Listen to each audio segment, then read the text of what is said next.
Nubwo kurima bifitiye akamaro abakenyezi birimizi benshi ngo barabigiriramwo intambamyi nyinshi zitandukanye nko kubura imirima ikwiye barimiramwo, kutaronka amafaranga akwiye iyo bashoye ivyo bimbuye n'ibindi nkuko babitwibwirira. Intambamyi tugira turabura uburyo bwo kugura nk'imbuto, ifumbire no gukota iyo mirima, tukabura nk'amafaranga yo kuhakota.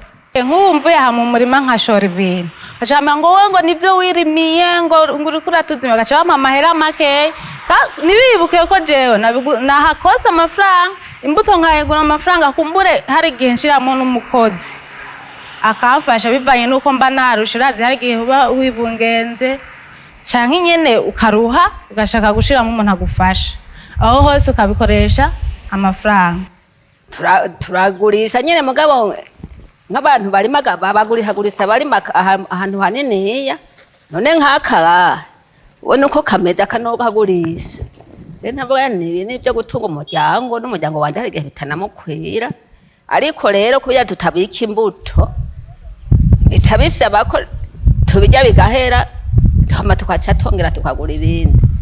Nk'ibi novuga yuko iki kiro c'ibiharage nakiguze 6,500 kiro kimwe, hari n'ububika agatesaga vyabaye nk'ifu vyabunzwe, turagura nyene murabo nyene babisigaranye bizimvye ko nta kundi twogira. Bagasaba leta ko yoza irabafasha mu kubaronsaho baza barasaba utudeni kugira ngo boroherwe mu kazi kabo.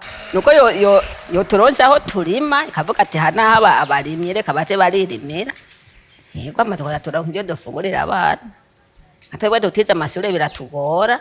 Noronka nk'uburyo bunini cankota hanini nkaca ndima vyinshi. Ubushikiranganje bujejwe uburimyi n'ubworozi twobusaba ko bwodushingira igiciro c'umuntu akuye mu murima agiye kudandaza kw'isoko, n'ugiye kugura kw'isoko akagira igiciro ciwe, kugira natwe turonkere hakoyoko, ntibaze baraduhonyorako. Ushoye nk'ibigori ukazabamo ngo nk'ibigori ngo 10 ngo turaguhamwa 500, nawe ugiye kugura nk'ivy'imbuto ugaca ugura ibigori 3 2,500. Mwomenya ko abo barimyi batuganiriye ivyo mu gihe kuri uyu wa 15 Gitugutu ariho bahimbaje umunsi mpuzamakungu wahariwe umukenyezi mwirimizi.